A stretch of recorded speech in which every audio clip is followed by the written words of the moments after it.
Too low. All right, we're going to call this meeting to order. It is 2:32 I drink lots of caffeine, so I don't do that. p.m. on the 10th of September.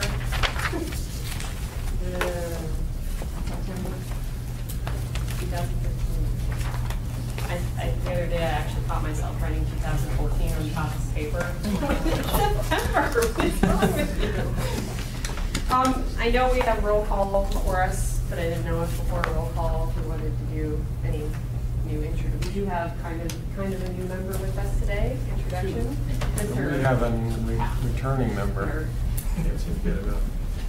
Yes, exactly. That's true. We do have some. I get new old faces, but not in that way. New returning faces. We'll say that. But to my right, Mr. Al Hart is the new planning director. So he will be in Jerry Weaver's position here on our. And I heard that you actually have past MPO experience, so this is brand new to you. Yeah, but welcome, Al. And then Ms. Jody Cars with Public Transportation is joining us again. So welcome back. Yeah, I know. All over again. On that, I will take roll call. Mr. Hart? Here. Mr. Morris? Here. Ms. White? Here. Ms. Cars? Here. Mr. Hanson? Here. Mr. Lindemood? Present. Mr. Amundson? For Mr. Morton. Yes. And Ms. Howell? Here.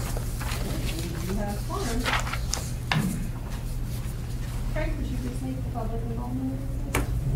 All of the AMATS meetings are public meetings, and the public is invited to comment on our items. If we have a business item, we'll have a presentation by a staff or a consultant, and then the committee will be given a chance to discuss it, and then at that point, the public will be invited to comment. Thank you. So first item for us is the approval of the agenda. To approve. Second. Moved by Mr. Morris, seconded by Mr. Lindemood. Any opposed to the motion? Hearing none, the agenda is approved.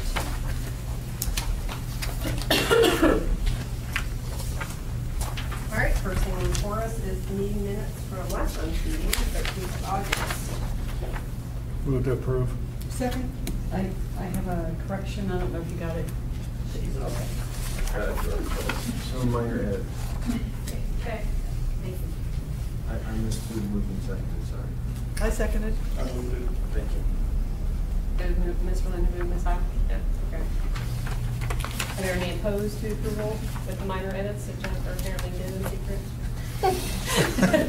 Yeah, I don't know anything about air ambulance fire concessions, so we Oh, okay. listen to it. All right. It's my enunciation instead. Hearing none opposed, those minutes are approved. Moving along. All right, first item before us is the PPP, the Public Participation Plan. Absolutely. So we've looked at this a number of times. We've had a work session on it. We've had extensive discussions on this, et cetera. And what we're looking for today is the recommendation by the committee to allow us to begin our heavy public involvement process. The memo kind of lays out what we're looking for, or what our plan is. Incorporate any additional comments we might receive. We did receive significant comments. All your comments. I provided comments. I'm sure Aaron provided comments. I know there was another committee member that provided comments. So we included those in the document for the most part. I think unless we miss some. We're planning on having some public meetings, some web-based surveys on the document. Same thing with a suggested logo change. All that sort of stuff will take place, and then we'll bring it back to you and have you recommend hopefully to the policy committee for approval and so forth. So we're looking for a 45-day public review period. That's what the feds require for a public involvement within a 45-day. So that's about it. We'll get to release it today so we can start our process. I'm happy to answer questions, see what we need to do, or if you have any questions. Any questions or comments? Ms. Howe? I think there was gonna be something that came along with this that said, we're proposing to change the logo. I know you have a logo polling.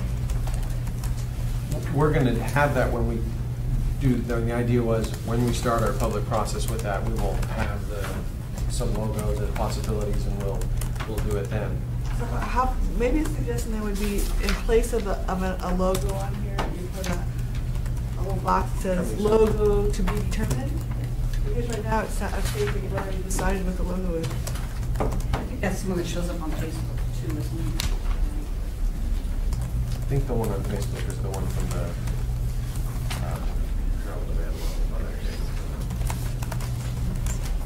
the one that was approved through there, but, we can do that, whatever you want. I think it would be a good idea. If you want to get people interested in paying attention, that they can choose, or go to the polling, to pick a logo, or give your input. If it's on the document instead of it gives everybody an opportunity to say, look, there's this issue out there for them to look at. Yeah, it's up to the committee. If you want us to do that, that's fine. I mean, not the previous logo, but the logo before that was created by staff and run through, and then this last one had some public involvement that went through it. We're happy to do that. I guess question of ease in document management. Is it easy to, I'm going to assume that kind of the footer is easy enough that if you blank it out, it kind of does it across the board, so you're not having to individually modify? I don't know if Joni were here, she could answer. She had the live department, so we can make it happen. Not the end of the world either way. Yeah, I mean, if it were placed there with a link, you know, you could attach something.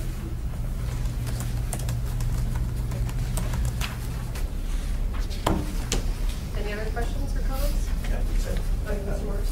On page 9, and I don't know, I don't think it's very difficult, but where it shows the going about 124. Couldn't you make that a stack bar and actually show the Kinnick Farm Bridge funding? So it's separate? Could probably do that. Doesn't make it with the show. And actually, that's a good point, Steve. This should be updated because that amount of money is no longer, I mean, it wasn't funded at that level.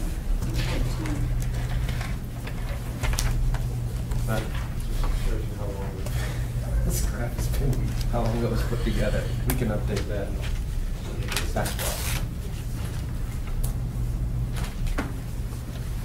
So in the, we just asked that this be updated. I mean, we updated all of this information for the update, and so that data is already available. So we would ask that this be updated and corrected. The graph on page 9. Figure 3, historic funding within that, AMATS. Yeah, this was under project schedule on the memo. The first bullet says revised document to incorporate TAC comments and additional graphics. So the idea was we could start this process today of releasing it and then incorporate all these comments. We can add these things in first. Joni won't be back till Monday, so we can wait till Monday to release it. I imagine she can probably get it done. This is very misleading. I think it needs to wait until she gets back Well, to correct it the- because it's inaccurate. The language there says that the year 2014 reflects the large amount of funding program for them. I mean, we added that language to show that that's what the big spike is from. The dollar figure was current when she did it, but, you know. And as I said, this whole graphic has been updated as part of the MPP update. It could be, this could be simply replaced. I mean, I would recommend that it not go out with this. This is very, very misleading. It could be, it could create more, you know, because it's inaccurate. I mean, 2014 is 2 years ago, and that amount of money did not get funded. And so with the sensitivity regarding that project in particular, I would ask that this be updated and corrected before we release public review. Good idea.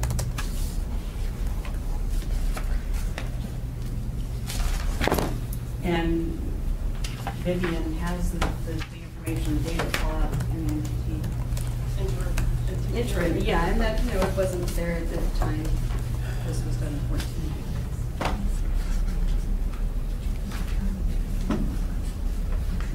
Any other questions or comments? Candace also is in front of Jim, so now I get your comments. Great. It is time we're going to open up item 5A to the public. Are there any questions or comments on the public participation plan?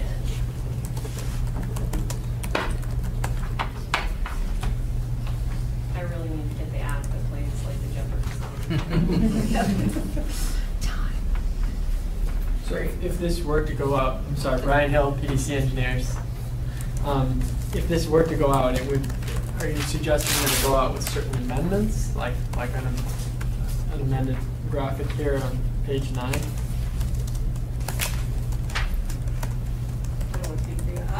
What I would envision is that this be corrected and include the actual, the amount of funding that has been obligated for AMATS. Before release. to the Before public. releasing, because there was not 700 million that went to Kindergarten Crossing in 2014. Well, that's 700 million to AMATS, so that's a combination of the AMATS allocation and. So I'd be looking at everything that's in the TIP programmed for these projects. And technically, the Kinnick arm was in the TIP at that time. It was But it's programmed, currently, yeah. and that's what the chart was going to be showing, is programmed funds, not actual funding received. And that can be updated. I mean, currently, there's some things we have to talk about for that, so we can do that after the meeting. No, but I just asked that it not be released. I mean, I could have had the committee review, and this was two instead of this graphic in here. Especially when we do have actual data that can be replaced with this. Well, the challenge is, as Aaron said, it was reflect program money. Now, obviously, that table 8 And that was is. 2 years ago. Well, no, I understand. I'm just trying to figure out how to, that money was programmed, obviously it wasn't spent. But the dollar figures that were in the TIP are, it also reflects other things in table 8 that may or may not have been programmed. So But this that's is why I was arguing ahead of time always, let's not even put table 8 in there. This 'Cause it's historic so- TIP funding within AMATS, the title says historic. 15 is now technically behind us in terms of the 14 did not happen that way. If we're going to keep it reflective of what has happened in the past, we have that information, we can easily, is all I'm saying. Greg, we have it all. No, I know. I'm just trying to suss out how to reflect it accurately, to show the stuff that was programmed in the TIP and what was But actually it says spent. that this is, the table below shows historic TIP funding. I know it's not, because we didn't spend anything on kindergarten that year. But I mean, if we put it in the current TIP, we would show a huge spike in, I can't remember, it was 16 or whatever. And we could show that same spike in the outer years, and it will also.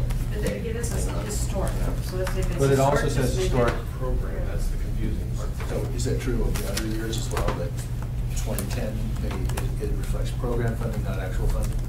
Well, yeah, but for the most part, those are, I mean, everything is gonna be pretty accurate except for table 8, because table 8 is illustrative. And that's the challenging part. The way to get around it would be to just eliminate the table altogether. That would be a great idea. Because right now, it's not, it's Yeah. misleading and it's not, Yeah. unless you're willing to go back and actually show the historical level of funding that has been spent within the AMATS study area, which does include the NHS.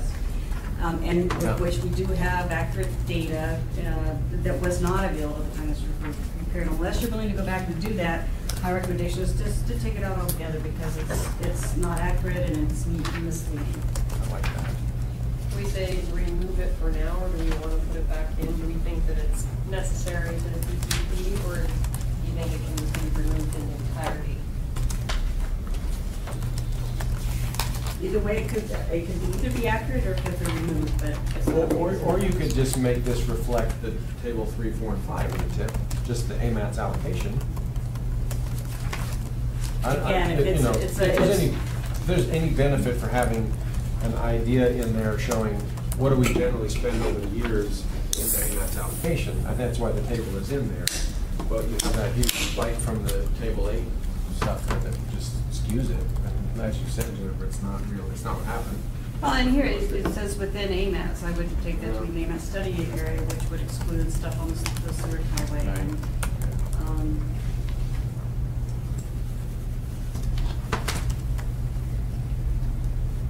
I think it's helpful to have the funding levels, but maybe I agree with Craig that we should include table 8. It gives the public an idea of what the amount of funding that's available for AMATS. I think that's important to have. I think most numbers, I mean, they're graphically just about the same for every other year.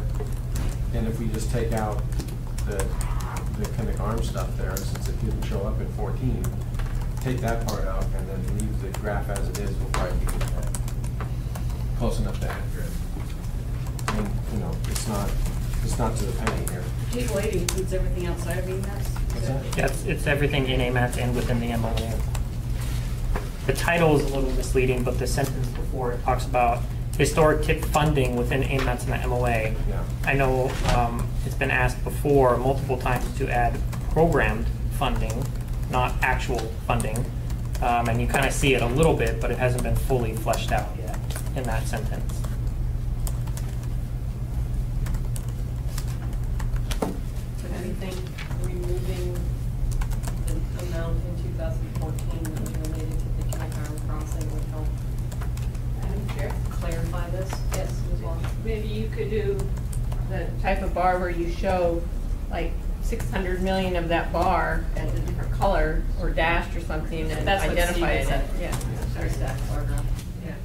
But even that is misleading because this is supposedly historical Yeah. funding. Yeah.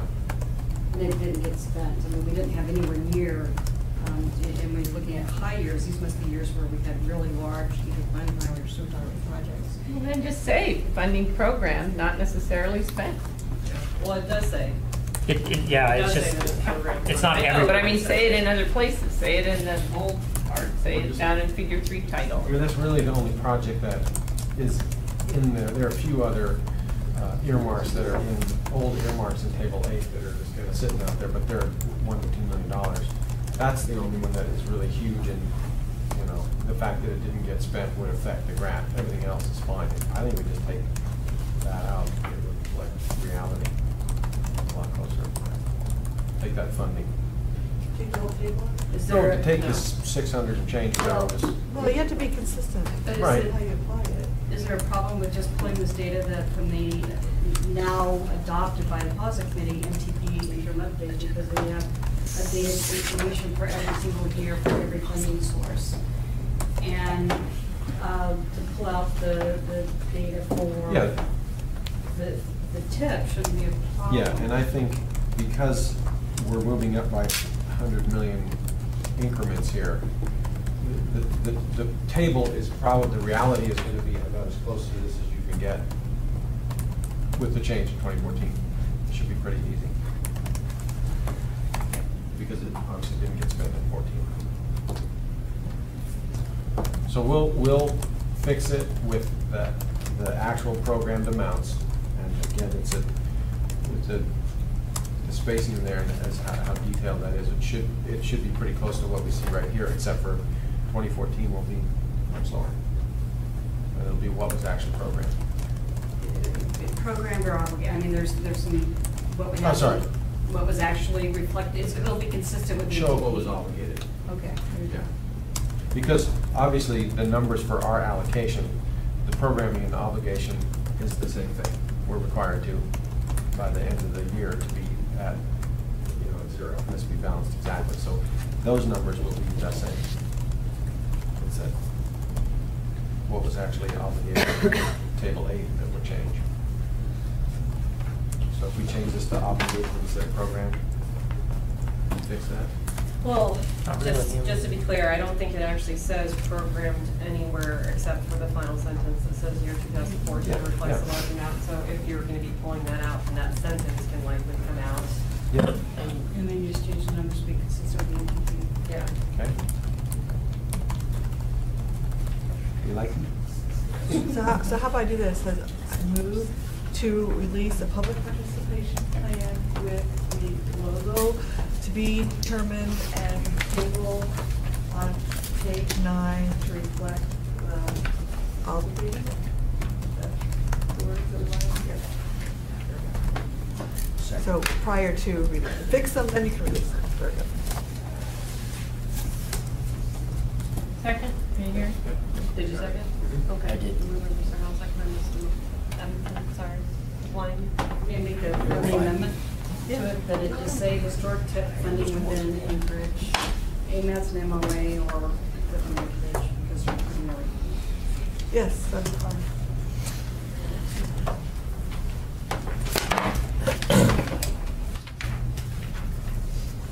So instead of the AMATS, you just want to say within Anchorage? Yeah, I mean, if they're saying Anchorage, AMATS, MOA, and it's either MOA, AMATS and MOA, then you say if they're Anchorage. Okay.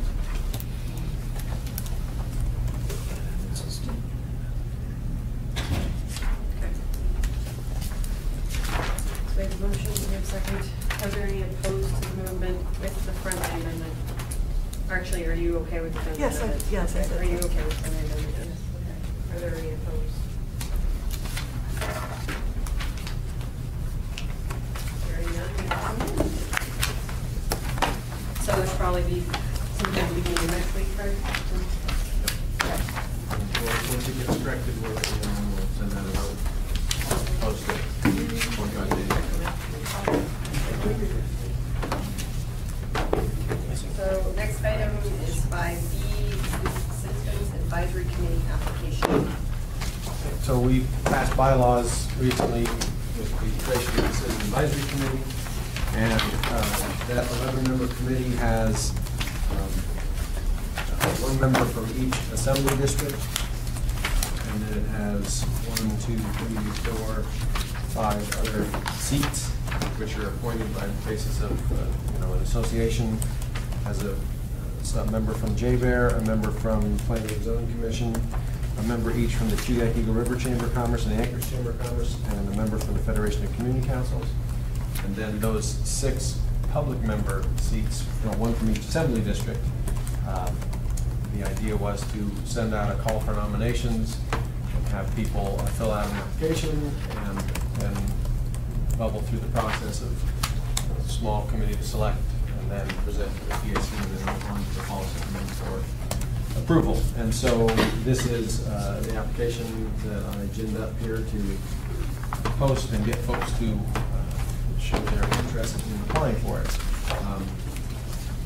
And again, they're just members of the public trying to get a nice cross-section of the lovely humanity of Anchorage. Get one from each assembly district. So we're asking to be allowed to start that process, post the thing, and put a call for nominations out.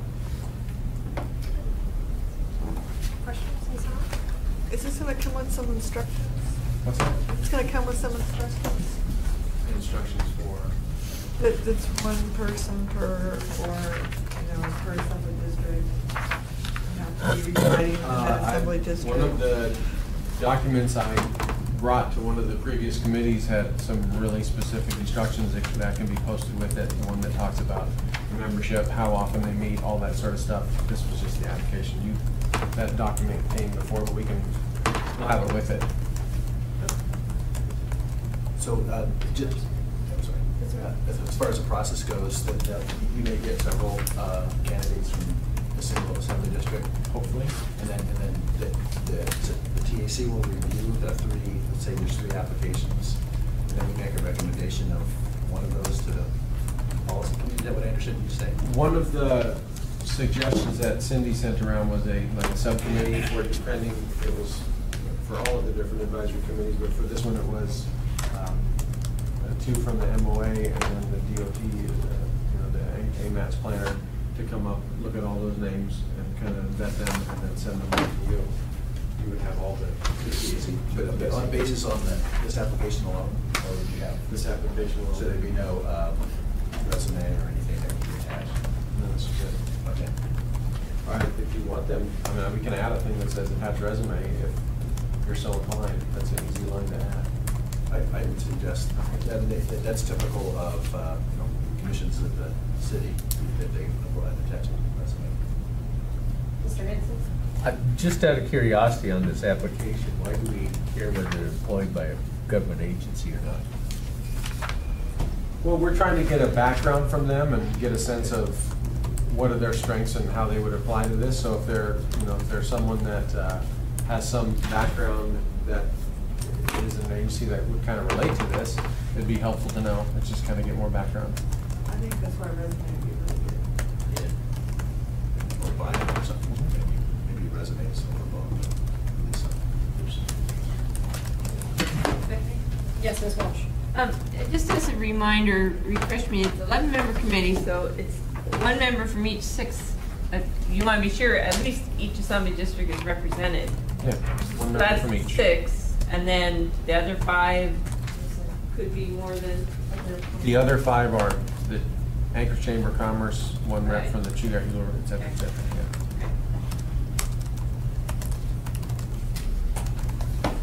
Yeah. So only the people applying from the public at large fill this out, the other people are just appointed directly. Right, so we have had other positions on other of our advisory committees where we'll call up one of the positions on the freight committee is a representative from the Trucking Association. So we call the Trucking Association, say, who do you want to have as your member? We'll talk to the Chamber of Commerce's and say, we have this committee, here's how often they meet, who would you like to have show up? Where I'm going with that is you don't necessarily get the resume and background on those people, but with that handy as well. We can certainly request it. Yeah, it's not really during the this, maybe on that other. Are we gonna have any authority to reject some of the, No, information. Yeah, so H. Thompson says, I want to appoint so-and-so, turns out to be his brother-in-law. I don't know. care? Probably not, especially if they have a trucking background. Any other questions or comments from the committee? I'm going to open it to public comment at this time. Do you have any questions or comments on item 5B, the Citizens Advisory Committee application?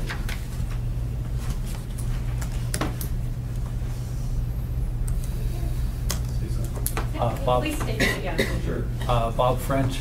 I guess just clarifying if the same application form would be for the 6 assembly districts versus the other representatives from JBR, or the Chamber of Commerce, or whatever. Something that would probably be helpful.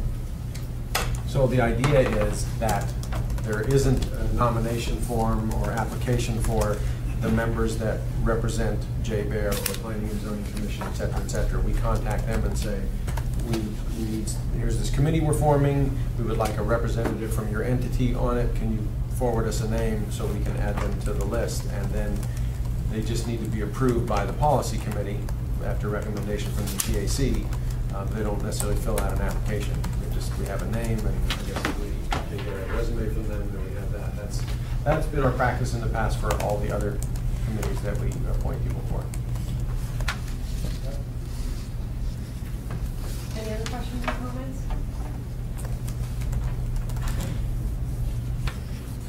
Hearing none, we'll now revise the committee.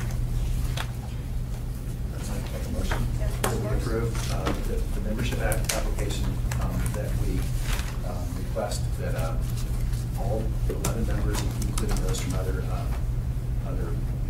from the Chamber of Commerce, fill out the membership application and then have a note that they attach a bio or resume as part of the package so it can be considered by the AMATS, TAC, and the policy committee. So the applications. Application is standard for all 11 members, and the bio, and attached bio. Second. Moved by Ms. Fuller, second by Ms. Welch. Are there any opposed to the motion? Hearing none, there's a movement.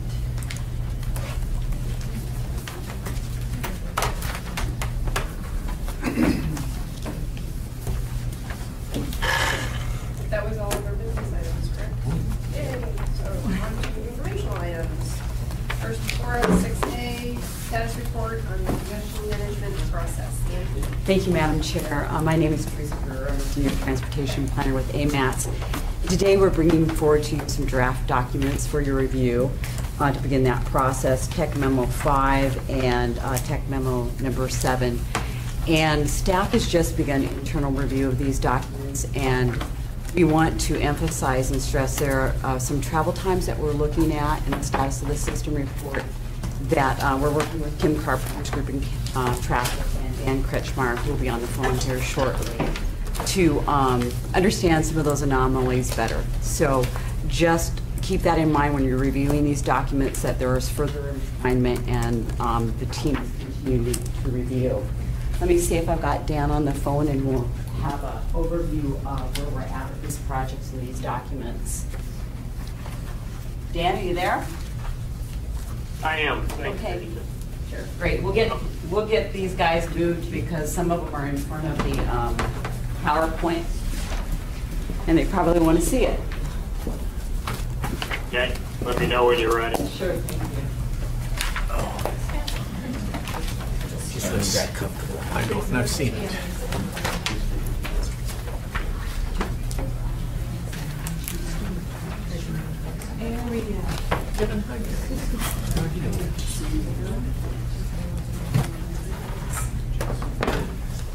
Okay, Dan, we have some folks moving around, and the reason we want to bring this document before you now is give you about a month to review before we bring it to you as a business item on the next meeting agenda. So Dan, why don't you go ahead and I will move your slides forward for you. Okay, so presentation today is going to be on, let's go to the second slide. Sure. Can you speak up a little bit? Okay. Thank you. Hopefully. We have a summary on the status of the system report, which is basically a compilation of the condition of the transportation system and services. It's done roughly every 4 years. We're going to talk about the congestion problems and needs memo, which is tied very closely to that. And then the implementation plan, which all three of those documents have been distributed, and the implementation plan really is our proposal as to how do you go forward and implement and maintain a congestion management plan, particularly in the context of all the other plans that are developed on a regular basis. And then we'll just give a status on where we are with the project, which is pretty close to completion. On the next slide, again, as I mentioned, the status of the system is objectives to describe the current conditions of the transportation infrastructure and services for all modes in the Anchorage area. And we have a note on here in different color that there have been some issues raised with the findings and the data that we use to develop this. And it just simply may be a matter of, odd things happening when the data were collected, but that's being looked into, and so the results are subject to change, and I won't really dwell on those or draw any great conclusions here. The idea is just to kind of present you what's in the report. So the next slide is number 4, and this again just shows the various measures that are included in the report. These have been pretty stable from report to report, 4-year period, so you can get a comparison, and as you can see, it goes across multiple modes and involves the goods movement system as well. On the next slide, a key finding here are travel times, looking at the change over time. Clearly more issues, longer travel times in the PMT period. And there have been a couple of areas where there seemed to be an increase in 2014, but that's kind of what I referred to earlier. The AMP times did not show that pronounced increase, as in the cases on Lake Otis and Glen, so those are being looked into. On the next slide, the intersection level of service. Again, I mentioned Tudor, where we're kind of looking into some of the issues there. That's where many of the unsatisfactory level of service intersections were in the, particularly in the PMT period. The next slide is the highway level of service.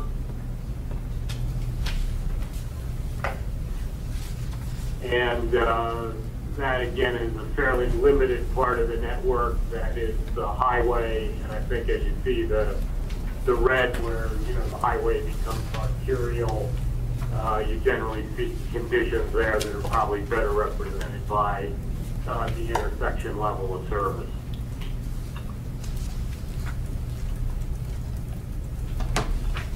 The other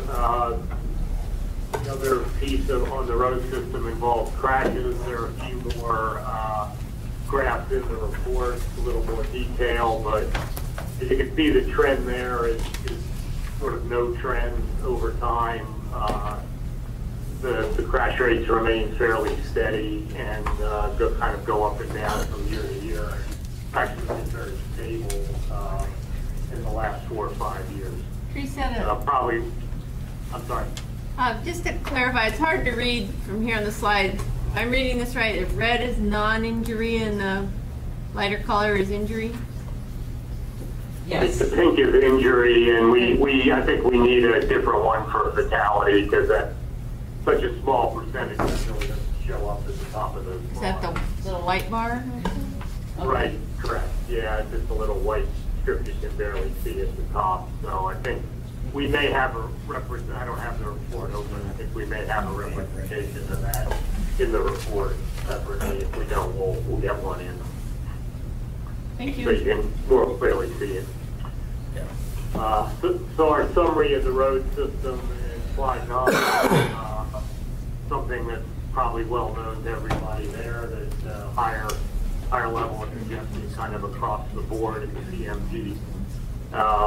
Intersections with some undesirable levels of service, some of which we're looking into, and a pretty steady crash rate over time, probably a slightly declining, or a number of crashes remaining equal, probably a slight decrease in the rate due to VMT changes.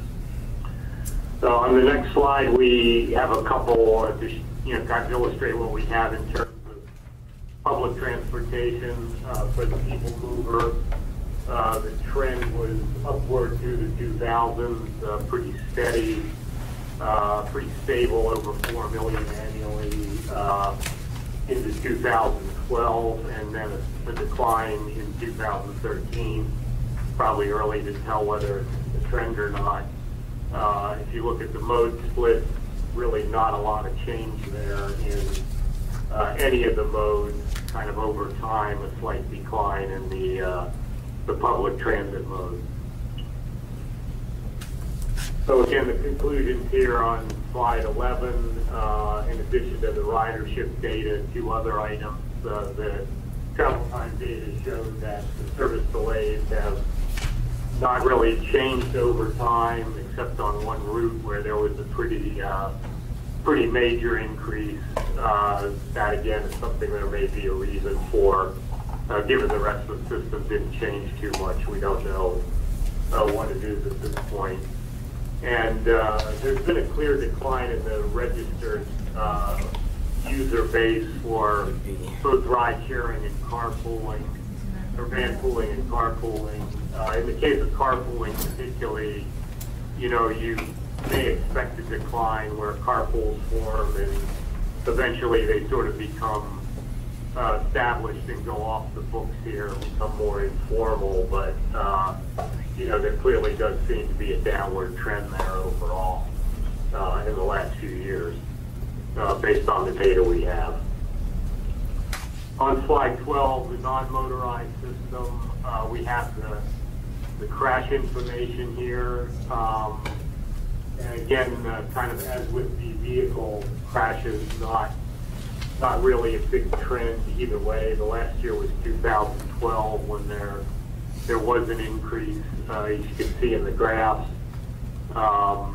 And the two other items just relate to the measure for pedestrian infrastructure is really just the number of miles with some significant additions planned. And despite the work day, again, it just represents one day. There does seem to be a big increase in that. Hard to say whether it's representative of an increase generally throughout the year. The last area on the next slide is goods movement, and I won't kind of read through all those, but major trend has been an increase in domestic cargo at the port, and in terms of regional connections, kind of a continuing increase on the Glen Highway, but at a slightly lower rate.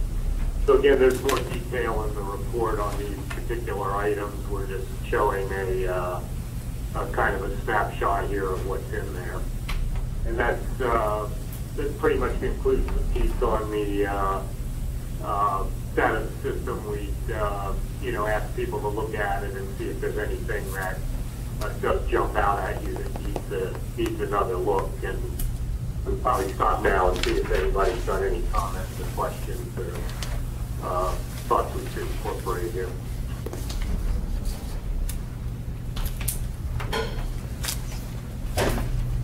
Any comments or questions? Okay. Go ahead, Dan. Okay. Move on to the congestion problems and needs. This was one of the products that was required of the contract to look at where there is congestion, kind of refine the network that we did earlier based on where there are problems identified. We used the status of the system report and the work in the MTP since there's been no modeling since the modeling represented in the MTP. Moving on to the slide 15, it kind of describes what I was just talking about. We have a slightly more qualitative look of level of mobility, and again, look at some of the major corridors that might be considered and identified in the congestion management plan. Actually, just again, repeating some of the, bringing over some of the data from the status of the system report, as you see on slide 16, and identifying some of the major corridors that would be priority for action. And again, keep in mind that given that the data stands up to some of the scrutiny that is being given. And ultimately, what comes out of this is a list of projects. The physical projects are, for the most part, from the MTP or the GIP. As discussed earlier, we didn't really think it made sense to have the CMP be a different plan that comes up with another set of projects, other than maybe what you see in the second bullet, which are some of the non-roadway congestion management type of projects that may not exist. So we'll talk a bit in the implementation plan about how that plays into the other two plans. And that's the next item, next slide. And we described the process, as I mentioned, given the discussions and the meetings we've been in and just what we've seen with other CMCs, it doesn't make sense to, develop a whole process offline with the MTP and the TIP, because that's where your projects are selected and funded. So how does this mesh? That's what we tried to do here. And we have a couple of interaction diagrams that show how the CMC relates to the various products that are out there. We did develop a memo specifically on ITS architecture, and that's included in the document as intended. On to the next slide. The way we looked at this was to define 4 types of projects for CMC analysis. The first would be the major investments, where you are looking at major capital projects adding significant capacity. And the idea would would be to go to the CMP toolbox that we presented as part of Tab 6 and we apply the cap. And to see if there are items in there, lower cost, congestion management type items, demand management, ITF, so forth, like operational things that could be combined with a major investment, maybe mitigate some of the impacts and possibly change what you do. And that this would, you would build the quantitative analysis into the major investment study where you're sort of doing a lot of impact and cost benefit work anyway. The other type is our less costly projects you do independently, like ITS, CDM. Some of this may even be regulatory and not have costs, but obviously you need to know the cost. But you would at least start with a qualitative analysis. Simply, the sponsor of the project would describe it and describe the benefits and why it's a good thing to do. And it wouldn't necessarily have to be another quantitative analysis. We have a draft form in the report that's fairly streamlined and would make it fairly easy to bring these types of projects forward. The third type of project is an accelerated project. It's really not anything different. It's simply something that drops in between the TIP and the MTP. Maybe it's something that needs to be done quickly, and it could even be a major investment or another investment type, more likely another investment.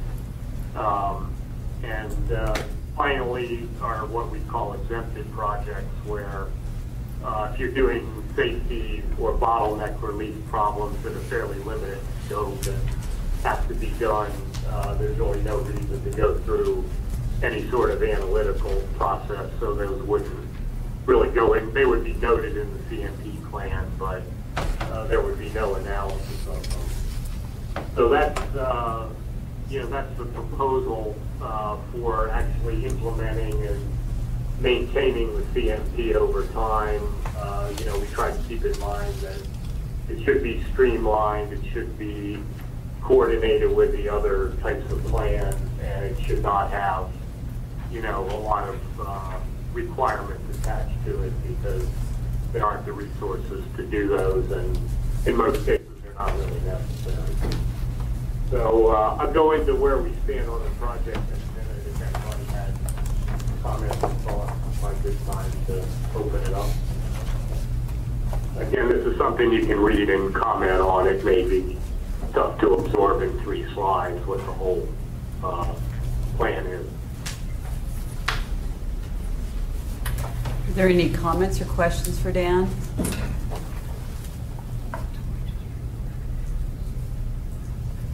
There doesn't appear to be any, Dan, so go ahead and go into the next steps, please. Okay. And to wrap up, the green items are the pieces of the CMP that have already been delivered and approved. The orange ones are the 3 that you have been provided and presented here today, and that leaves 2 items left. One is what we call the strategy effectiveness. Just discussed a few minutes ago how there may be a need to do some quantitative analysis for some of the CMP toolbox actions, and we're talking to staff about selecting a couple of corridors and just demonstrating how that quantitative analysis can be done with some sketch planning tools. So that'll be provided.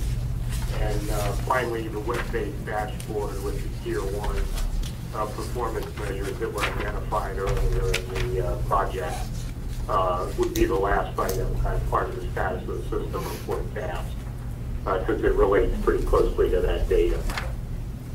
And the wrap up for this is end of October. Okay, thank you, Dan. Are there any other questions about the next steps or the schedule?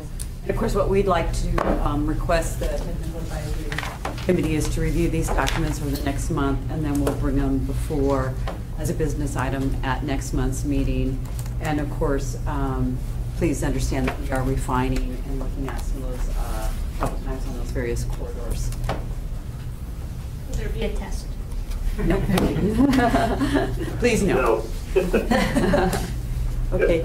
thank you, Dan. Okay, thanks. Do we have any other presentations? I don't know. So they say presentations on there, but we didn't know what to call them because they weren't going to stand separate. So. Okay.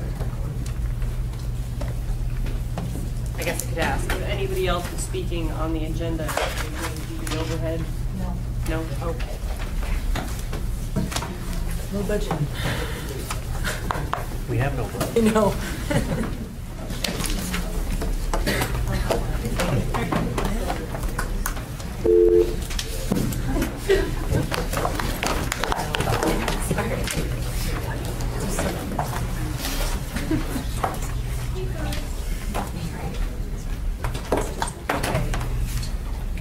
So we are on item 6E, status report for the Anchorage non-motorized plane update. Hello. Hi, my name is Nicole Reed.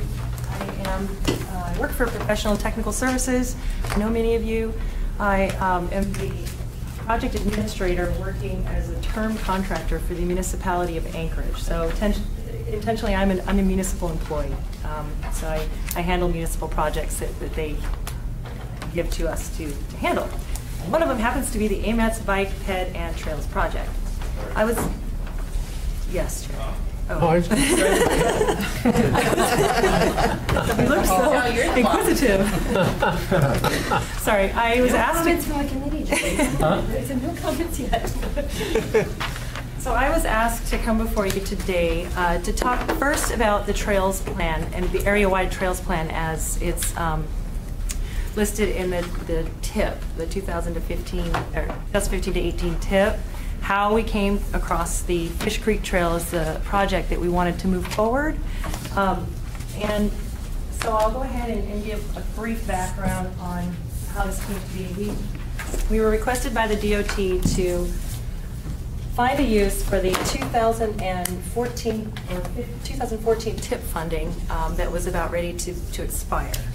It was $500,000 and it had not been used. We originally requested to bring it over to the bike plant, and that request was denied. So we immediately got CRW under contract for the area-wide trails plan, got with our non-motorized transportation coordinator, and also Holly Spas-Torres, who was the parks supervisor at the time, to talk with them about trails that would be good candidates for the funding, for the federal funding. And I really apologize, right now you're looking at my water project, so that's not what we're looking at today. So this is actually the Fish Creek Trails project, and I'll show this to you guys too. I'll give it to you guys first. So essentially, when we talked with Holly and Lori, what came about was the projects that needed to be addressed in the core bicycle network of the Anchorage Bicycle Plan had received, were planning to receive funding, and or required immediate attention and could not afford to be delayed for the time required to go through the NEPA process. So when we were talking with Holly, she didn't want to give up the Coastal Trail, Campbell Creek, Chester Creek, the major trails that we thought would make up the core bicycle network. So what ended up coming about was CRW in 2005 had done a trails plan rehabilitation, and I don't even think it was a trails plan, it was an Anchorage area-wide trails rehabilitation design study report that concentrated on the Coastal Trail, Chester Creek Trail, Campbell Creek Trail, and Fish Creek Trail. And the Fish Creek Trail has received little to no attention since its installation. I bet you don't know where it is, but some of you may have actually used it. So the Fish Creek Trail, right now as it exists, it starts at, well actually there's two segments. The main segment that people may know about is if you come off Spinard and head north towards on Turnigan Street, you're going to come across some tennis courts and things in here, and then the trail kind of comes off the road, goes behind these tennis courts, behind some streets off Turnigan Street, and connects with Barbara Street, which actually connects with the Ped Bridge over Northern Lights, and it ultimately takes you can get to Turnigan Parkway and then the Coastal Trail. It's actually a really nice trail. I used to live on the end of 33rd Avenue at Turnigan Street, and I took this trail all the time, and I had no idea that it was Fish Creek Trail, and I loved it. The problem is it's extremely deformed, dilapidated, falling apart. It wasn't built correctly to begin with. It's in kind of a wetland, so it's kind of just, it needs some serious help. Lori Skanke has a project also that would complete the connection, and this project is listed in the Anchorage Bicycle Plan as a separated path, and it would connect from Spenard south and east to Northwood, which would ultimately connect to Tudor Road. So it's actually kind of a nice connection that could take you all the way from Tudor on a path to the Coastal Trail and beyond. So while it's not a very high profile project, we thought it was the best one for the funding. Parks didn't think there was any way that the community would fund through bond packages the Fish Creek Trail project because it's just so low profile, nobody knows where it is. But it is a highly used trail. Of course, I don't have any counts, but without this funding, it may not actually ever get rehabilitated. There are 4 bridges. When I walked the project last year, Parks and Rec was out there actually replacing a board that had rotted completely through one of the bridges. So it's a danger to the community now, but I think that they're repairing those as necessary. So the project would replace all 4 bridges that we in our project area. And I'm sorry, I should probably say, down here at the Northwood connection where Lori's project would come through, we have another little portion of the trail that would connect Tudor to Tudor Road. Do you have an estimate of what it would take to actually do the rehab for all phases? I mean, is it achievable through a federal aid project? I mean, is it going to involve right-of-way? Is it going to involve Is it going to involve more than just replacing the pavement? So the DSR that CRW wrote up did include some trail relocation in order to lessen the grades. There are some pretty steep grades, especially down by Barbara Street. I don't know what the percentage is. It's probably 15%, 10 to 15% to come up to Barbara Street. So they were going to look to purchase right-of-way to bring the trail up onto private property and align it better with lesser grade. As of right now, the trail does encroach on some property. There's been talks already with the right-of-way department at the municipality on I can't remember what the term is. Do you remember what the term is for property? It's not eminent domain. It's when the trail's been there. Prescriptive rights. Thank you. Because the trail has been in existence in this area on this property for, well, since its installation. So yeah, there might be right-of-way acquisition or easement acquisition. So I guess that, the board here is, isn't that beyond the scope of what a trail rehab would do if you're going to be looking at relocating it? We would not be relocating this trail. That we would probably be the 15% grade and the trail relocation. Are you looking to not do that? No. But that was, if you were ever familiar with the DSR, that was the initial, was to actually acquire some property. We could probably get away with the prescriptive rights or maybe an easement, a small easement in order to get through. I don't know that answer yet. CRW has, and they're really early in the project stage, so if this is not a project that the policy committee or the TAC wants to move forward, that's fine. But they have recently completed a survey. They've done the wetland delineation to find out where the wetlands are, and they've done a geotechnical analysis at all 4 bridges, to borings, to determine how the soils are in the area for foundation design. We estimate that it will take probably $500,000 to design the project, and it will take, and that's CRW fund, that's CRW's design fee. So that would be on the order of $1 million after all the overhead and the design management and all of that comes into play. Excuse me, has that already been funded, or is that the estimate of? We only had $500,000.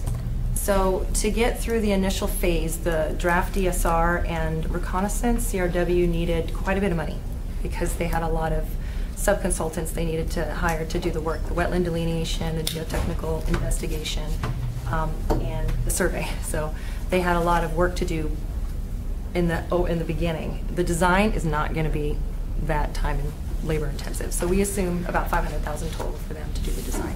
We recently requested some money to get them through the final design from the draft DSR, but we're not sure where that's at. I don't think we can even touch that funding until the 2016 TIP is available.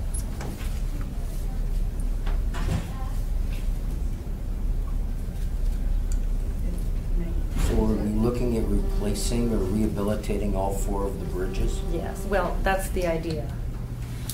And with the recent bidding of the Coastal Trails North Lagoon project, I think that bridge came in pretty low. I don't know how that's going to go in the end of the day, but that is the type of bridge that the Parks and Rec wants to see throughout the trail, and these are significantly smaller bridges than that particular bridge. So we estimate that the 1.5 million, if it would not take care of the entire trail, would take care of a lot of the trail, which then we could phase for future design or construction.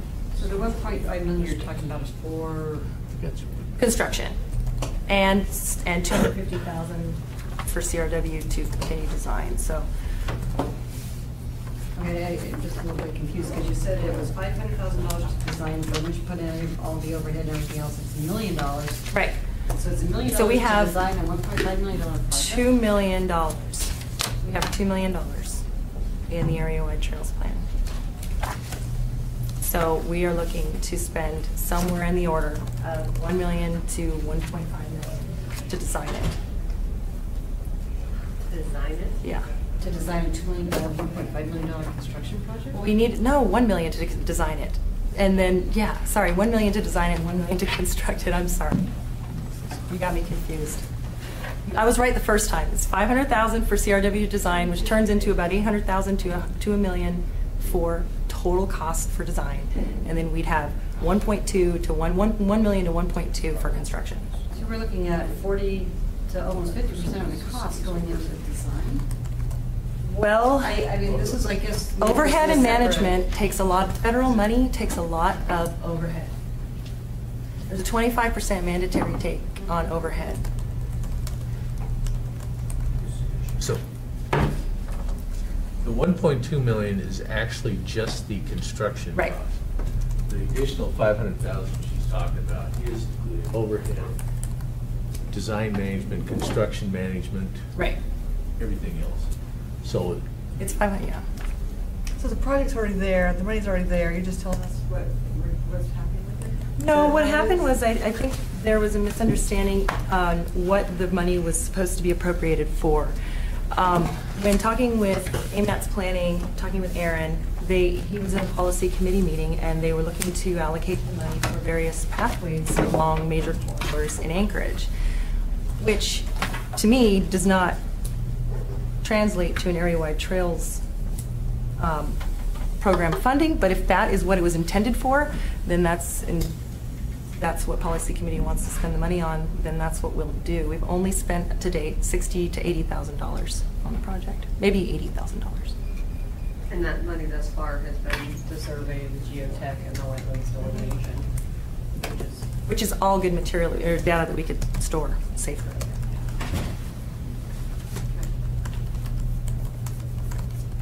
I want to reiterate, that's what we were looking for, were green belt trails. We assumed these were green belt trails. We had a DSR that covered the area-wide trails rehabilitation, which fit the title. There were four trails in that project, that DSR, 3 of which were already spoken for by Parks and Rec. Fish Creek Trail was the one that floated to the top, and it's the one that's received no attention since its installation, and it is part of the proposed bicycle network. So we thought we were just moving forward with a project that would be funded, that would probably not receive the funding to ever be upgraded or rehabilitated in the near future. When was it installed? I think it's in the 80s, but I'm not 100% on that. I'd have to look back at the trails. that doesn't include your plan, Lori. No, it doesn't. You were short. We're short like 700,000. That's like $1.2 million to put the bridge in the trail. But 1.2 doesn't include the extension, correct? It's just to 1.2 is the extension. This is, our project extends from Spinard, actually it's here because CRW is currently working on a pathway along this Turnigan Street improvement. Ours would be from this location coming off of Turnigan Street at Spinard and come through to Barbara Street and include this, if necessary. This is also pretty, this is a Wonderland Park, and this trail's pretty messed up. And then we also have another phase down there that's the Red Bridge Park that could be included as well. Okay, so the stuff in the box in the red is the 1.2? Nope, so these are both our projects, Lori's project. So ours is here. There's an existing trail here. And Lori's would start at Northwood, head west, and then north, and then cross Spinard, and then ours would connect.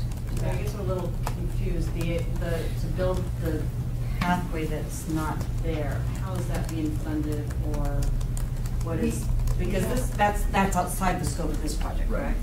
That's correct, through the chair. We have state grant funds, and we've actually been working on the design, and we had to buy right-of-way since the 90s.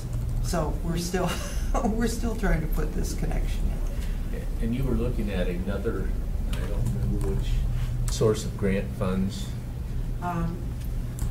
Dealing with the AMATS coordinators and TAP funds may be available, is my understanding. So the $1.2 million you're talking about is one segment you're talking. It's Yeah. the rehabilitation of the existing portions of the trail. Right. Okay. It cost them almost $1 million to design. Okay. Does that include right-of-way acquisition to the 500,000 additional? No. Okay. There are many unknowns with the project, like I said. So it's one of those that seemed to be the one that fit the description of the bicycle network, a greenbelt trail. It connects east to west. It's a nice connection, but it's a lot of money. And, you know, with 4 bridges, it's not a joke. But without the attention, I don't know what will happen to it. So that's the only other thing. This was one of the projects that seemed like it was a perfect fit for funding, because other trails along right-of-way, or could be considered as part of capital improvement projects, or get bonds and grant funding for trails. That's the reason that we were looking at, not knowing what was going on with this funding, because those improvements are not being done automatically as part of any road project. And so we're trying to, where we can, is marry the improvements with the nearby construction, like if it's the bike lanes or the pedestrian improvements. Just for example, we just had recommendations of a pedestrian study for Northern Lights came before this body, and it has several recommendations that we don't have the ability to fund. And that's why we're looking at this funding, like, well, is this a potential source, or what is the status of this? And so that's why we asked that this be presented to understand where it's going. And sorry for the confusion on the funding. I probably should have written that down. And also, I'm getting back to that, there's other things in there, including, normally we put at this stage 20% contingency on the construction cost in that 500,000 that we're talking about. The way we budgeted. I know it's a little different than sometimes you do it, which gets reduced down as we get closer to construction costs. And when we have a bid, we're down to 10%. So it may be high, but I'd rather be high than at this point than come back beg for more money.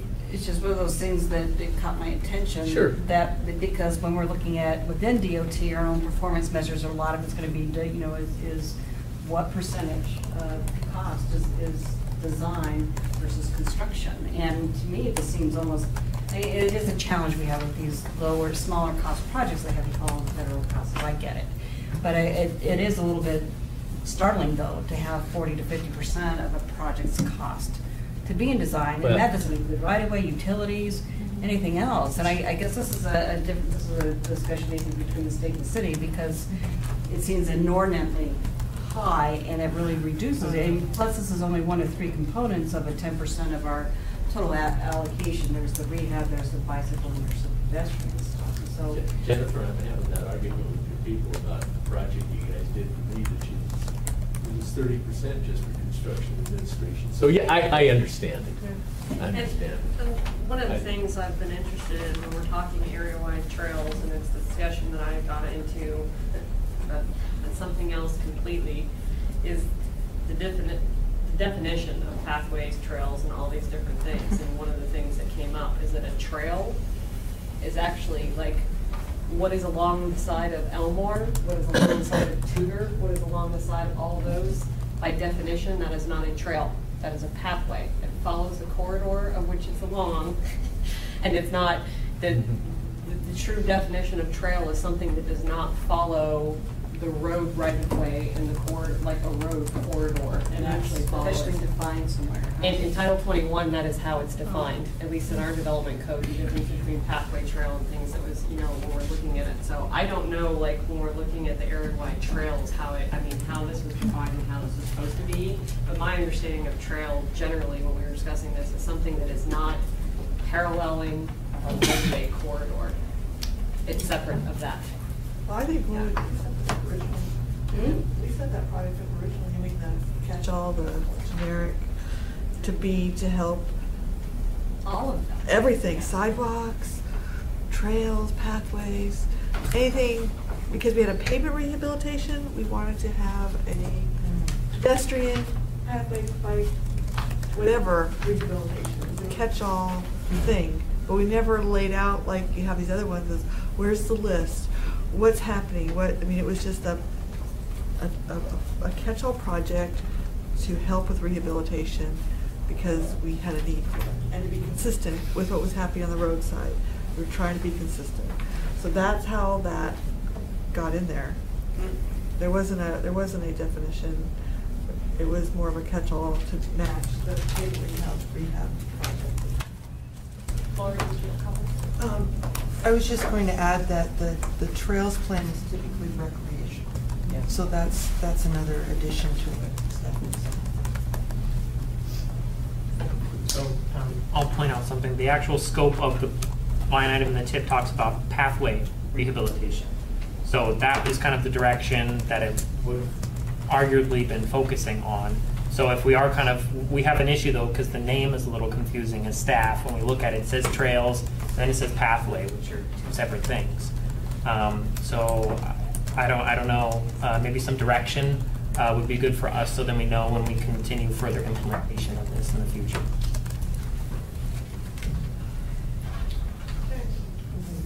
We've got $70,000 to $80,000 already spent on a project that needs to be done. I don't think we want to hit reverse on the project that's already in the works. I guess that's just sitting here looking at it. It's a project. It better fits the trail definition than some of the pathway work might. And I hate to have us turn around and drop kick the $70,000 to $80,000 worth of work out the window. So I think we need to keep this moving under this project. And we are in the process, and if it gets past 2016 bond funds, we are going to be reconstruction, turning in Park Boulevard. I live on Park, turning in Boulevard. And probably starting in mid-2016, hopefully, which is going to rehab part of that, as Nicole was. We're going to have a nice section and then crap on either side. All the way to Rustic Oak. All the way, no, It's not quite. And honestly, we're just managing whatever the AMATS planning department wants us to proceed with. So $80,000, while I don't think it is wasted. No. But so we'll go the direction that makes the most sense. Just to clarify too, this was one of the trails, I guess, when you're talking about the things we've been focusing on for the bike plan, the ped plan, the trails plan has always been kind of been those core, what was considered the bike core, things were recommended. This project was identified as one of the core, was it not? Yes. Well, not the core, just proposed network. It's on the proposed network. It's a project in the recommended list. And, oh, I was gonna say something else. Darn. It was one of the ones on the recommended list that was rehabilitation versus building a missing link. Yeah. So. That's right.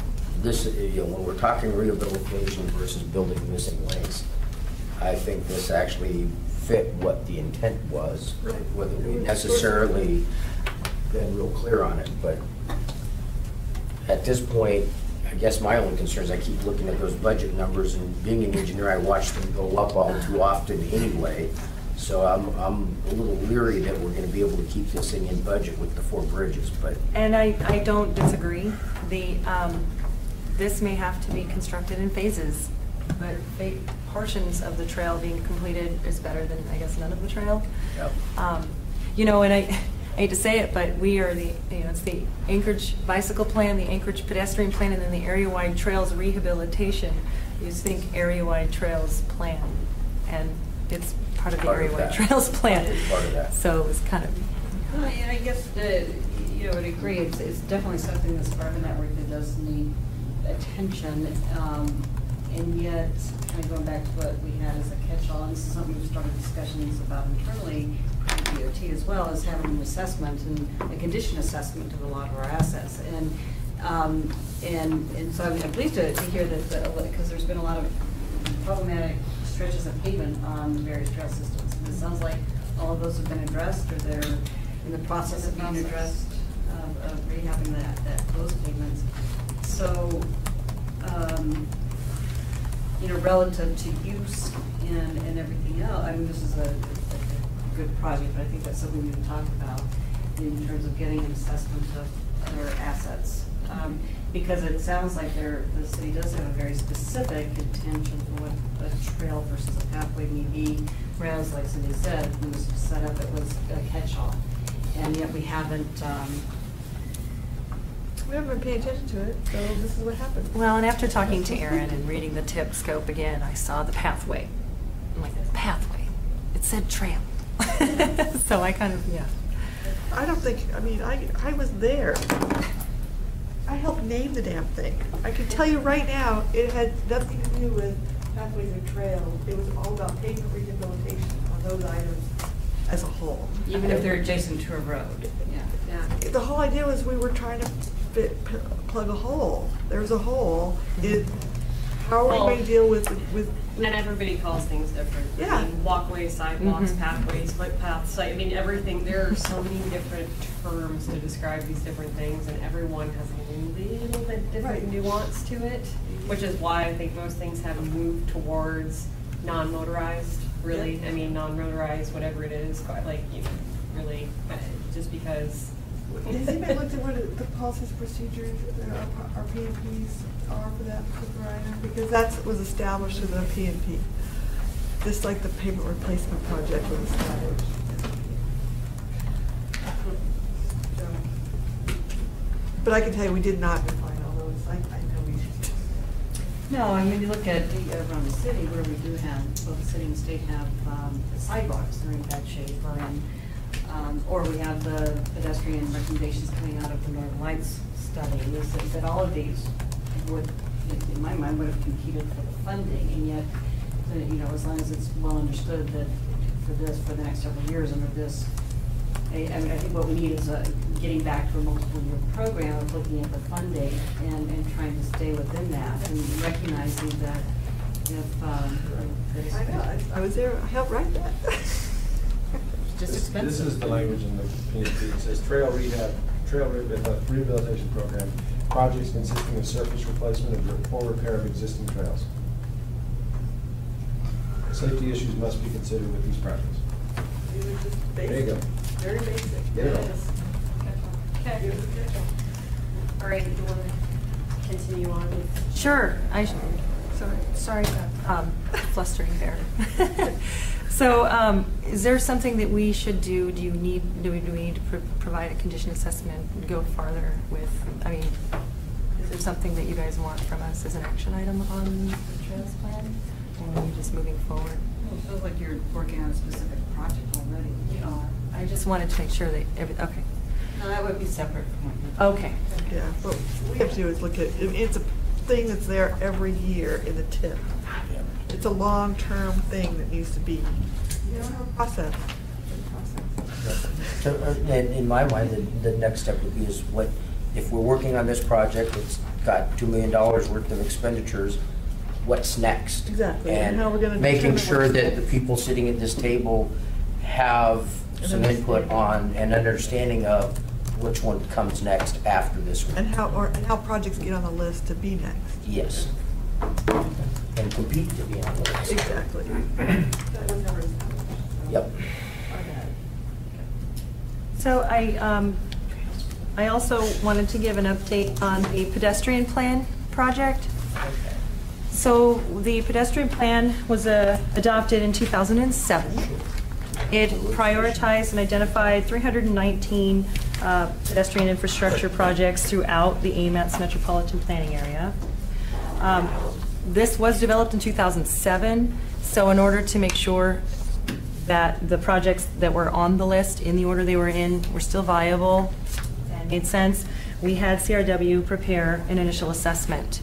The initial assessment has been routed to AMATS planning and to DOT and MOA traffic for review. If the TAC would like copies for review, I can provide those. I do have one extra copy with me today. But what I've gotten what you've got in your hands is sort of executive summary of what we've done.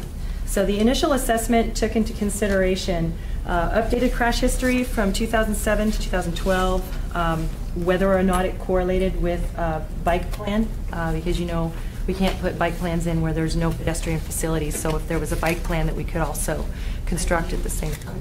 Bike lane. Thank you. Change the P in the, okay. Projects already constructed or currently in design. We worked with Lori on the first 50 projects prioritized in the plan to find out which ones we could scratch off that had already been done, which were probably going to cost a lot of money in study, and which were remaining as what we like to call low-hanging fruit, stuff that could be could actually be implemented, and then a cost-benefit analysis.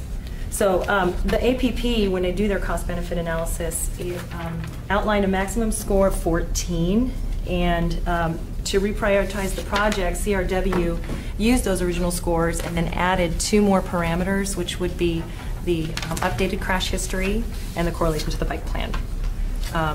And that made a total score. Those were rated from 0 to 2. You had a 0 to 2 value.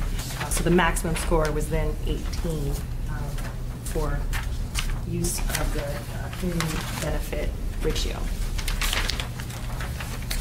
Attached to this little newsletter is just CRW's draft initial assessment section that discusses the actual evaluation and prioritization methods in more detail. And then we'll get to it, but the last page is the recommendations for the projects to move forward with through design. And I'll get to that here in a second. So they basically reprioritized 22 projects that had the highest community benefit ratio, which was basically cost divided by, obviously, the new score. The projects that they actually identified to move forward through environmental document and final design was Petersburg Street, 56th Avenue to 57th Avenue. And that's an 8-foot AC pathway with lighting. Patterson Street, DeBar to Chester Creek, with a 5-foot sidewalk, curb and gutter, DDA ramps. Boniface Parkway, which is DOT owned, and that's 5-foot sidewalk on the east side, and DDA ramps. And A Street, 23rd to Chester Creek, with an 8-foot pathway on the east side. And the initial assessment provides an explanation of all these projects and their right-of-way constraints or issues that might come about. But these were the projects that floated to the top from the top 50 that seemed to have the best benefit and were also within the TIP funding that we have. The cost estimates, were these provided by DOT and the municipality for the recommended improvement? I think these are the planning estimates that were in the APP. Project or construction cost? These are not total costs, these are construction costs. So, Right. It's a relative ratio, though. It's, yeah, yeah. construction costs hopefully are The more. small ones, 3. I mean, realize that the pedestrian improvements are going to be a lot more expensive with sidewalks, possible right-of-way issues, utilities, that sort of thing. So ideally, what ended up happening is after we asked them to bring forward 4 projects, we had our coordination meeting that we have every month, sometimes bi-weekly, and discovered that with the funding available, which is the 1.7 million from 2016 to 18, the remaining funding, probably want to keep it to 1 or 2 to move forward to construction. So that's where we're at right now. We may still move forward to design. I haven't talked with Kevin yet. We're still working on the details on funding. So that's the PIP. Do you have a question? You're looking very confused. Well, in a briefing today, we talked about that there was a need between bicycle plan and pedestrian. Maybe it's the bicycle. Never mind. Which we will get to on the second page. More good news? Oh, great. So the AMATS bicycle plan implementation project. So we recently completed the design and handed it off for authority to advertise 9 high priority core collision projects identified in the bicycle plan. C Street will be bid, hopefully with the C Street 1R project, so that one was pulled from what we're calling the Group 1 projects. The remaining 8 projects are the Group 1s, and the total construction for all 9 was approximated at $916,000. That's the final EE. Jim, was the raspberry supposed to be added into this? Should have been. It's part of the money being spent, but it wasn't on this group because there was already work being done on a separate project. Yeah, it's being done. These are our But projects. this is still paying for it, though. Yeah, this here is just the money they're actually utilizing out of there. We already have Raspberry kind of covered in $15. Oh, and 15. Yes. Oh, wait a minute. So this will be 16 onward. So this has, I thought this is already obligated. It is. The $916,000 is was obligated from the 15. And it does include the money for raspberry. Does not. They're 2 different issues. She's only talking about the projects that PTS is managing, CR Raspberry. Yeah. design. Okay, separate. Separate But projects. this funding pot, though, is paying for the raspberry. Yep, and we already have it accounted for. That's why we're a little. Yep. So we've got bike lanes proposed on 4 streets, Wisconsin C Street. That's not right. Arctic Boulevard, Benson to Fireweed. That's not right. Yeah, it is. It is? Yes. Bike lanes on Benson to Fireweed? Yes. Okay. Between them. And Elmore Road. Apparently I needed some sleep. Improved shoulder striping on Hillside from DeArmond to Huffman. That's a long stretch. Elmore Road is actually 2 projects I've listed here because one of them doesn't have a pedestrian facility, so we couldn't put a bike lane in, but it does have a shoulder. And then DeArmond Road and Old Seward Highway are bike lanes or some of the corridor might just be improved shoulder striping. And then we have a shared road at Turnigan Parkway, which just consists of signage. Decide what's to do there. It's already done. Yeah. It's in mod, It's modifying. it's modifying what's out It's there. modifying what's out there. Right now, current signage and striping. They've is satisfied me, so I won't object. Ah. not correct. I was driving down A Street, going from Fireweed down to, Chester, and there, I saw those signage, it says the path on the side with this bicycle. There's people riding their bikes up the path Yep. against traffic. I mean, Yes. it's going, there are quite a few, I counted 4 in the little time I went. Yep. But that's not It's the way that's really supposed hard to to work, design right? for stupid, and that's proof of it. There was 4, and a walker, 4 bicyclists and a walker going the wrong way. Pike salmon.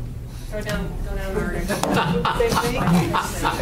Same thing. Yeah. A bike. They're on the wrong side of the road, going the wrong way. They're on the bike lane going the opposite flow of traffic. Okay, just checking. I was just going to add there that what's interesting, and we were talking about A Street and a pathway, is that there is a pathway that goes back in behind the trees, but people don't like to be there because it's very hidden. So that's why you're finding more people on the bike lane, which they shouldn't be. I won't go on that thing without my hands for a while. Yeah. I'll say, that's not a good spot. Just go really Clear a fast. few trees. Well, that's what the A Street, honestly, when you look at the pedestrian plan, that's the 23rd to Chester Creek. That connection Yeah. tended to modify Yeah, that one. absolutely. that That's the goes point, that's the whole point of the project, yeah. Hidden in the trees, Right. so. Spooky. Yeah. Well, the other thing that you sort of miss is the Parks Department. If you happen to be going north in the wintertime, which I used to do all the time, you have 2 blocks that's not plowed because the Parks Department owns the Chester Creek Trail. Yeah. So you're going along a nice plowed thing until DOT windrows all the snow back onto it, and then suddenly it's not plowed at all. You've got to trudge through that crap for about 3 blocks, and then you're back on a road again. So it would be nice to get those sorts of things. That darn. Inconsistency in maintenance? Say it ain't so. Wisconsin Street already had a bike lane on No, it does not. It has No. a shoulder. It does Shoulder. not actually have a marked bike lane. it. It used to be striped and say bike lane. I've ridden that for 20 years. It doesn't have any signage. It used to say, well, now it's been eroded, but there was a stripe and it used to say bike lane and had a picture of a bicycle on it. It was there a decade, 15 years ago. Nice. Wow. Well, we'll say standards have changed. Okay, so this is reconstruction of like a hidden recreational right away? No. Just striping. No, but Well, we are, I know. the bike lane might be 4 feet wide instead of 3 to 3.5 feet wide. I have said that I want the lanes narrowed as much as they can be on Wisconsin, still accommodating the traffic, but getting to the desirable width of the bike lane. Because right now, they were only 30.5 feet before the gutter pave. They won't even fit the template. They won't even fit the template, and so we're widening out so we can actually fit the template, and we're gonna improve the signage. So we're actually gonna make it a true bike lane, meeting the standards that we need. Just for you. Yes. That's interesting to know, though. I didn't know that. Exactly. It works. Yeah. Over 8 years old. So those projects are ready to be constructed early spring as long as we can get our advertised and make sure we have enough funding and, yeah, excited. I have a question on Yeah. group 1. Are those done with design, or are you going to use additional funds for design for group 1? They're completed with design. I believe Sarah needs to sign plan sheets and all of that. They need additional money. But there's bidding and construction assistance also associated with. Okay, so is that already included in this 916, or is it on top of the 916? No, I think that it will be, and that's, I think the rabbi notes. This I is think something that's that you've been working with DOT on.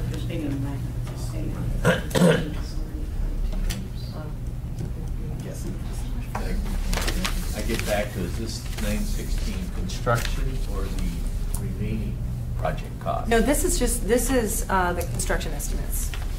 These are So- what it's gonna cost to I construct. don't, I don't mean to rush you, but we are at 4:05 Okay, and we still rush have me. more presentations, so can she work directly with you, Aaron, to get you the numbers that you need? I'm just making sure that everyone in this room is aware of exactly what's going on, because we've had issues in the past where we've been hiding information when that's not really true. Right, and there's. So we're just trying to get this out so everyone knows about it. No, what the committee does need to be aware of is that I understand that they need $105,000 to actually get through phase 1. And another 700,000 700,000 is needed to complete the design phase 2, which is 800,000 out of the $1 million is currently programmed at 16. That's what this group needs to understand. I'm not there yet, right. Yeah, And I would that's actually trying like. to get to the bottom line. Yeah, I would like to talk about that. So, the $1 million question. We have 7 high priority core collision projects that we've started, but did not complete.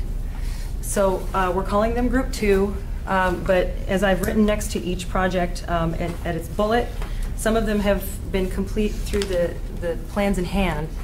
Some of them went through the draft DSR and plans in hand without a categorical exclusion, but then they were left at the draft DSR since we couldn't finalize them. And Pine Street and McCary Street may require revisiting the categorical exclusions because we are changing from a shared road option to a bike lane option per MOA traffic. So that's where we're at. And if we were to complete all of these, it would be $810,000. According to CRW, they had a fee of $500,000, and then $300,000 is the management overhead. It costs on top of it, so it would be $800,000 to get all 7 projects out. But that would leave us with 700 plus 700,000 from 17 and 18, plus the remainder 200,000, so 900,000. A little less than $1 million for construction. We have 1.7 million from 16 to 18. What we had talked about in our briefing today was that between Group 1 and Group 2, an additional $810,000 is needed in design funds. That will come out of the FY16, and I think right now there's only $1 million in there. That's what I'm saying. So So we have 700,000 in 17, or in 18. We're going to hopefully AC the 200,000 in 18 to 17. So we'd have 700,000. So the $1 million that we have here actually still be 900,000. So if we used 800,000 from 16, that leaves 200,000 for 17. So that for would be, construction. yeah. Yeah, see, this is the challenge we have is managing expectations when we show $1 million and it's like, oh, 800,000 of that is going to go to design. Right. And that's what this group needs to understand Yep. moving forward. And that's why we're here. Recommended.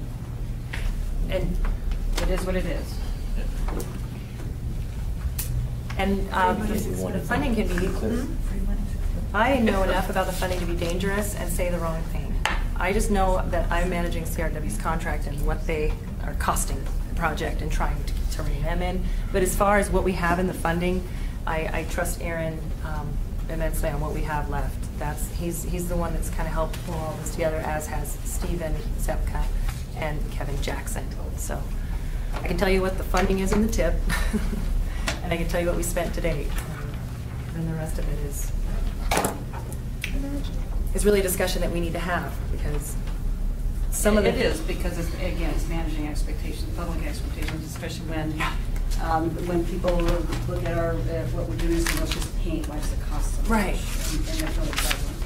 It isn't just a whole lot of design efforts, right, analyses. And so that's all, just as long as people are clear here and understand, so that when we get those comments from the bicycle people, that we know what's going on. So we have a lot in motion, and we should start seeing some construction. Right. Yep. 2016. Yeah. Right. I mean, it's already September of Yeah, I know. 2015. It's not I'm very prepping for snow already. Okay, are there any other questions or comments for Nicole? That'll, this fall, next spring. Thank you, Nicole. Thanks. Thank you. All right, next up is presentation on the federal certification review. Quick, you have the document in front of you. You have no corrective action this time. Really? Surprise? That's always a good thing. I'm just. So we're done. We do have 2 items that are still in place that were corrective actions last time, the CMP and the ITS architecture. At the time that this document was completed, we did not have the ITS finalized, but it is now finalized. Basically, they said they're holding the document, the certification open until those 2 items were completed. So there are a few items in here that are something we'll have to pay attention to. They're very pleased with the separate citizens advisory committee. They like the financial document that we're using for the MTP stuff. So a lot of good information in here that's good before we get into corrective actions.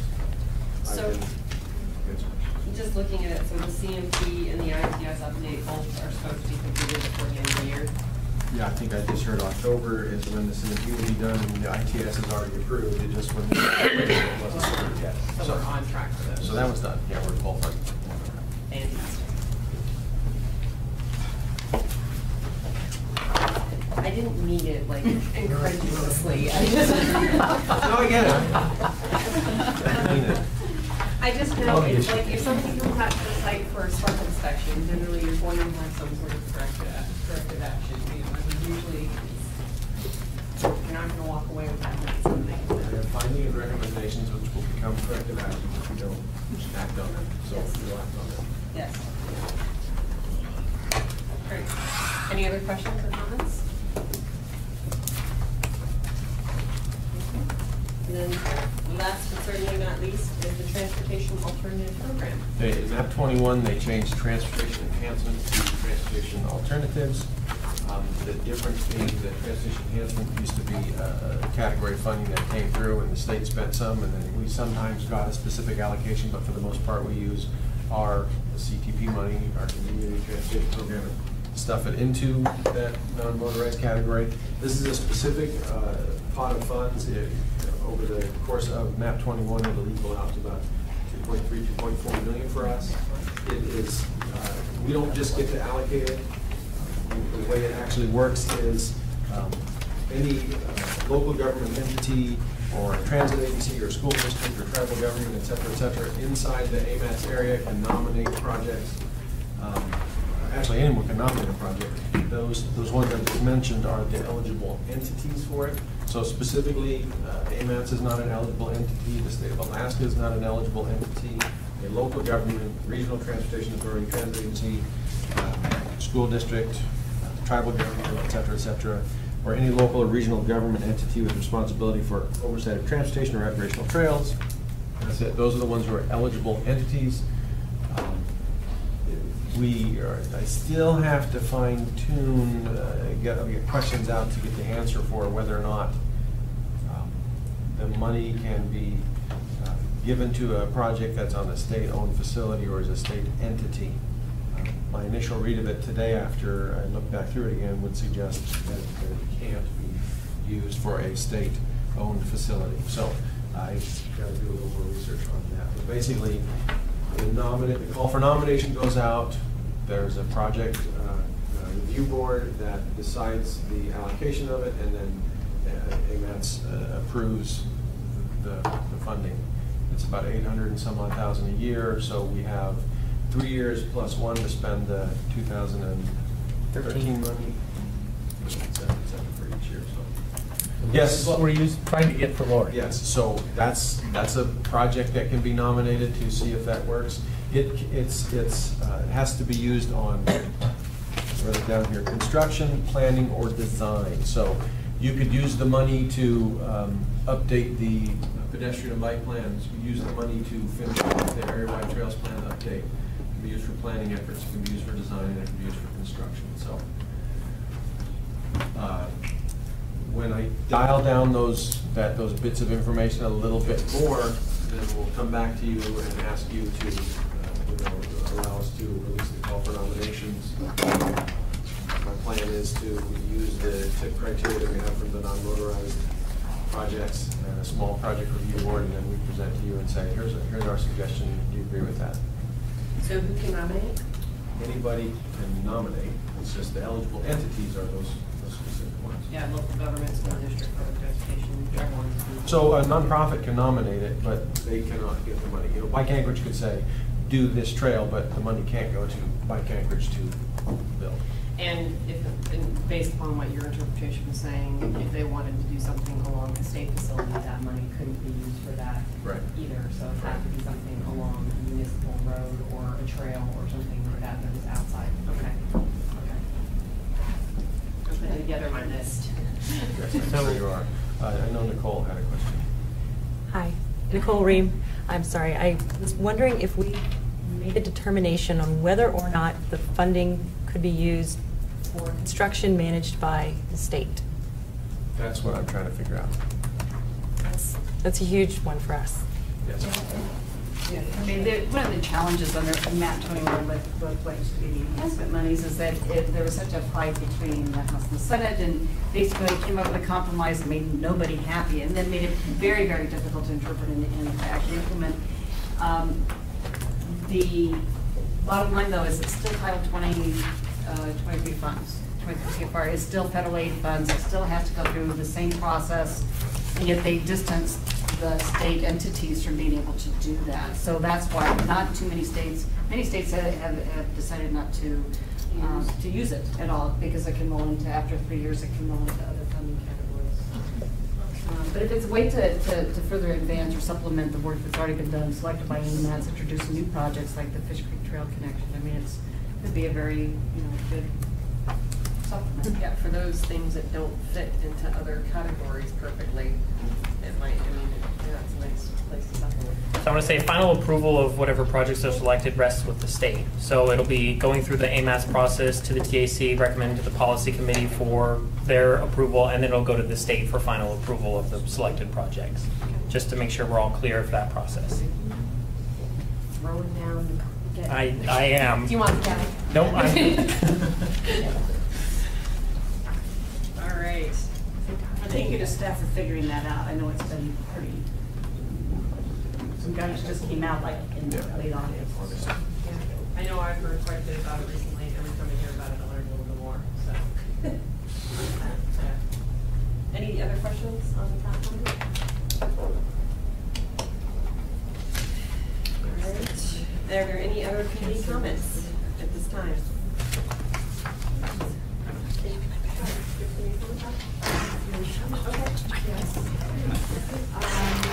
I'm so glad to be back and see a lot of familiar faces. There have been some reorganizations in the department in the last 13 months. Other people have retired and elected not to come back. So we have new hires. And I have in the audience 3 of my 6 division managers who either work with the rideshare program or the transit marketing program or procure buses from our capital. And I'd like them to introduce themselves, and just so you guys can see where your money is going, and also so they can see who is giving them money for their projects. So Susan, would you say who you are and how long you've been with the department and what you do? I'm Susan Schiffer. I've been with the department for 19 years now, and I'm the, most of that time I've been the Anchor Rides contract administrator for a paratransit program. But recently I had the van pool rideshare program added to my position, and now a division manager of contracted services. So I'm doing the non-transit related services that we do at public transportation, paratransit and Michelle? I'm Michelle Felix, and I've been here slightly shorter than Susan, about 2.5 months. And I am the communications manager. I oversee marketing and customer service, so the staff at the Downtown Transit Center who interact with the public, and then our little mighty marketing team of 2. My name is Mark Cromer. I've been around in some capacity for the last 27 years about, and currently I'm responsible for the maintenance division, and part of my responsibilities are purchasing vehicles for Susan's contract that she administers and our fixed route fleet and support as well. So this is part of my team. Again, I wanted you to see them and how friendly and helpful. You made it sit through a 2-hour meeting. I finally let two of them go. It's like I could read the anxiety. The anxiety. I have so much to do. So, and thank you guys, because without AMATS, we wouldn't have the opportunity to do the things that we do. Thanks, Jody. Nice to see everybody. Are there any other committee comments? We're going to be ordered. And we already welcomed Hal, probably because that before I got here. Yes. Welcome again. Yeah. Does Hal know everybody? Yep. Okay. All right, the policy committee meeting. There is a policy committee meeting. Actually, I do have one comment, Stephanie, for this group, in case they're not. Jerry Weaver's retiring. He's leaving 25th. On the 18th, we'll be having in this room, noon hour, we'll be having a farewell send-off for him, and anyone who would like to come, please do. it'll probably be a pop-up type thing, but we'll let that stuff. So, you don't have to bring something to be there what she wants. So if you'd like more details, give me a call, and we'll have more details in the future. September 18th. Thank you. All right, yeah, the technical, the policy committee meeting is 2 weeks from today, the 24th, and that will be downtown at City Hall at 1:30, and we will be back here next month, October 8th. We will adjourn the